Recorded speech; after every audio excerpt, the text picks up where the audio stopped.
Kembali lagi pemirsa di Kasih Sempurna, dipersembahkan oleh JTV dan didukung oleh Green Sense. Dan sore hari ini atau saat ini saya bersama dengan hamba Tuhan Pak Pendeta John Baransano. Pak Pendeta, sebelum saya lanjut lagi ke pertanyaan tentang berbicara firman Tuhan, tentu tidak lepas daripada kaidah dan kajian-kajian dan dasar teologis. Tetapi tadi sebelum kita break, saya sempat Pak Pendeta sempat menyinggung bahwa karena manusia umat Tuhan melupakan kebenaran daripada isi firman, sehingga kekejutan itu datang sesuai dengan yang ada di kitab Imamat. Nah, saat ini hampir bisa dikata 12 bulan kita umat manusia dilanda dengan COVID-19. Apakah benar-benar manusia itu lupa akan kebenaran firman Tuhan, dan apakah menutup tahun 2020 ini? Pak Pendeta melihat umat Tuhan atau jemaat-jemaat, apakah sudah ada yang mulai kembali ke jalan firman Tuhan? Silakan Pak Pendeta. Baik, ini pertanyaan yang menarik. Saat ini ketika gereja itu ditutup karena COVID, ada larangan. Tidak bisa beribadah bersama-sama, jaga jarak, cuci tangan, dan seterusnya. Ya, kekejutan itu membuat jiwa kita merana. Dan ibadah itu ada terjadi di dalam rumah-rumah. Itu cara Tuhan. Memberkati setiap rumah tangga. Memberkati setiap keluarga. Amin. Mereka back to Bible. Kembali ke firman Allah. Mereka apa? Yang tadinya bapak yang tidak tahu pimpin ibadah, akhirnya dia bisa berdiri pimpin ibadah. Itu hal yang luar biasa. Tuh, walaupun terjadi kekeliruan-kekeliruan dalam. Ada yang saya dengar di jemaat, ada bapak begitu dibilang, sebentar bapak punya giliran pimpin. Bapak alasan, mama sejak pimpin saya lempur. Jadi ini hal-hal yang kalau kita belajar di situ, bahwa Tuhan mau kita kembali kepada firman. Dengan cara Tuhan sendiri. Dengan cara Tuhan sendiri. Yang mungkin kita tidak pahami. Tapi ini waktu Tuhan. Dunia hari ini katakan bahwa tahun abad 20 kita akan naik ke bulan. Tapi Tuhan bilang, no, Anda harus belajar mencuci tangan. Seperti yang terjadi hari ini. Tapi firman Allah itu sudah lebih dulu diperkatakan. Diperkatakan dalam semua bacaan yang kita baca. Saya senang dengan tulisan dari Matius 24 itu. Saya kembali bahwa dia bicara tentang situasi zaman dunia hari ini. Ada goncangan, ada berbagai peristiwa. Tapi Yesus katakan, saya sudah mengingatkan kamu lebih dulu ketika berbagai peristiwa. Nah, apakah manusia berbalik? Benar. Dan itu sedang terjadi. Hari ini sedang terjadi. Dan mungkin masih banyak orang lagi. Orang mulai sadar bahwa kepintaran kita, ada batasnya, nalar kita, IQ kita, intelektual kita, itu terbatas di hadapan Tuhan. Amin. Terbatas di hadapan Tuhan. Kita katakan bahwa kita mampu membuat vaksin di dunia hari ini. Tapi vaksin itu, bayangkan saja sampai hari ini, vaksin itu baru dikirim. Tapi itu juga harus melalui tahapan proses dan seterusnya. Berarti bagaimana saya dan kita sebagai manusia hari ini, kita sangat terbatas. Kita harus mengakui bahwa Tuhan itu lebih dari kita. Ya, sekuler, dunia sekuler hari ini katakan bahwa manusia itu didewakan. Orang yang tidak punya iman, dia selalu bahwa kenapa Anda harus berdoa?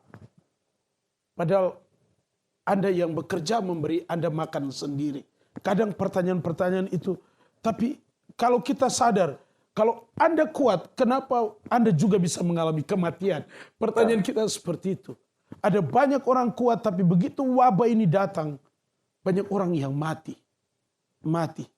Bahkan pejabat. Siapapun juga dia. Penyakit ini datang.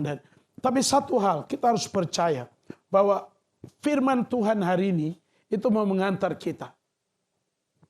Tema besar, mereka akan menamai dia Immanuel. Saya mau mengulas sedikit tentang bagian teologis dari kebenaran firman Tuhan. Pada bacaan kita, Matius pasal 1 ayat 23 itu dia katakan, sesungguhnya anak darah itu akan mengandung dan melahirkan seorang anak laki-laki, dan mereka akan menamakan dia Immanuel, yang berarti Allah menyertai kita. Allah menyertai kita. Itu tema, Allah menyertai kita. Berarti Allah tidak pernah melupakan dunia ini. Amin. Amin. Allah tidak akan pernah melupakan orang-orang yang percaya kepadanya. Kalau kita baca bacaan yang sama dari tulisan yang sama di dalam Injil Lukas, tulisan yang sama juga dijelaskan. Misalnya kita baca di dalam Lukas pasal 1 ayat 34 sampai 35. Itu dia katakan begini, kata Maria kepada malaikat itu, bagaimana hal itu mungkin terjadi karena aku belum bersuami? Jawab malaikat itu kepadanya, Roh Kudus akan turun ke atasmu, kuasa Allah yang Maha Tinggi akan menaungi engkau, sebab itu anak yang akan kau lahirkan itu akan disebut anak Allah. Ini penting. Ini sangat penting.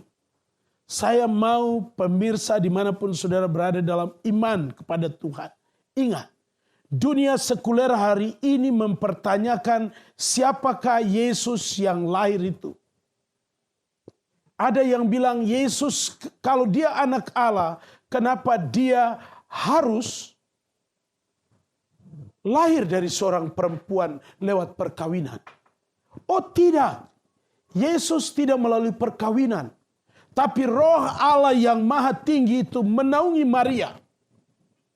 Ini rahasia yang harus dipegang oleh setiap orang percaya. Roh Allah dari tempat yang Maha Tinggi itu menaungi Maria. Sehingga Maria begitu kaget, kemudian dia katakan, bagaimana mungkin? Saya belum bersetubuh dengan pria manapun. Bahkan Yusuf tunangan saya. Tapi malaikat itu bilang tidak. Roh Allah itu akan menaungi engkau. Berarti Yesus yang lahir itu dia lahir karena Roh Kudus. Amin. Roh Kudus. Nah itu yang harus kita imani. Sehingga apapun yang kita mau katakan, kita akan bilang bahwa Allah, Yesus itu dia dari tempat yang Maha Tinggi. Dia hanya berinkarnasi. Dia hanya meminjam rahim perempuan yang hebat. Maria yang menjaga kekudusan hidup. Dan Roh Allah itu menjelma di dalam rahim seorang perempuan perawan Maria. Jadi teksnya sama. Kalau kita baca dalam tulisan sebelum kelahiran Yesus, Yesaya pasal 7. Ini kebenaran firman Tuhan yang harus diketahui oleh seluruh umat Tuhan. Bahwa Yesaya juga bicara tentang hal yang sama. Yesaya pasal 7 ayatnya yang ke-14. Di situ dijelaskan kepada kita bahwa seorang darah perempuan akan mengandung. Yesaya pasal 7, saya ketika membaca bagian ini saya rasa bahwa kebenaran firman Allah itu berabad-abad itu ditulis secara baik.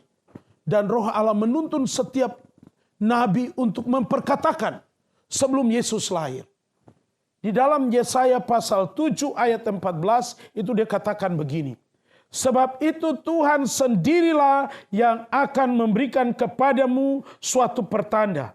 Sesungguhnya seorang perempuan muda mengandung dan akan melahirkan seorang anak laki-laki dan ia akan menamakan dia Immanuel. Amin. Amin. Amin. Dia akan menamakan dia Immanuel. Jadi Yesaya bicara beberapa puluh tahun yang lalu. Sebelum kelahiran Yesus. Dia sudah bicara duluan. Itu iman yang luar biasa yang kita miliki. Yesaya bicara. Kalau kita baca lagi di dalam tulisan Mika. Di situ juga dikatakan tentang siapa itu Yesus. Dia katakan akan lahir seorang putra.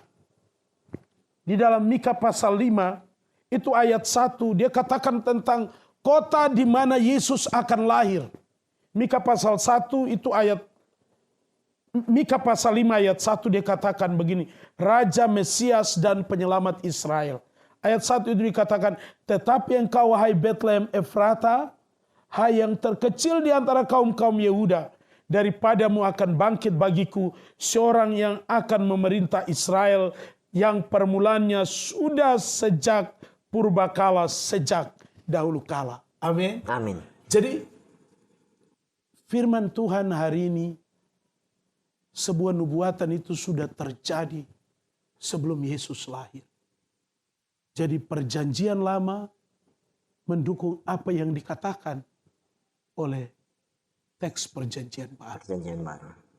Jadi Yesus lahir bukan karena persetubuhan. Bukan karena direncanakan. Yesus lahir bukan karena perkawinan antara Maria dan Yusuf. Bukan. Dan itu yang harus kita pegang. Dia lahir bukan karena perkawinan persetubuhan. Tapi roh Allah dari tempat yang maha tinggi itu yang turun menaungi Maria. Dan Yesus itu ada di dalam rahim perempuan yang menjaga kekudusannya. Namanya Maria. Luar biasa. Artinya kebenaran firman Tuhan memang sudah sepatutnya menjadi pedoman hidup bagi setiap orang. Amin. Harus menjadi pedoman sehingga kita tidak tersesat. Dunia hari ini mempertentangkan siapa Yesus. Tapi kebenaran ini dicatat ribuan tahun, 2000 tahun, bahkan lebih, berabad-abad. Tulisan-tulisan ini Sudah ada menjadi sebuah kebenaran dari kesaksian itu sendiri. Sebelum Masehi. Luar biasa. Oke. Pak Pendeta, saya harus break dulu. Dan pemirsa Kasih Sempurna akan kembali setelah sesaat lagi.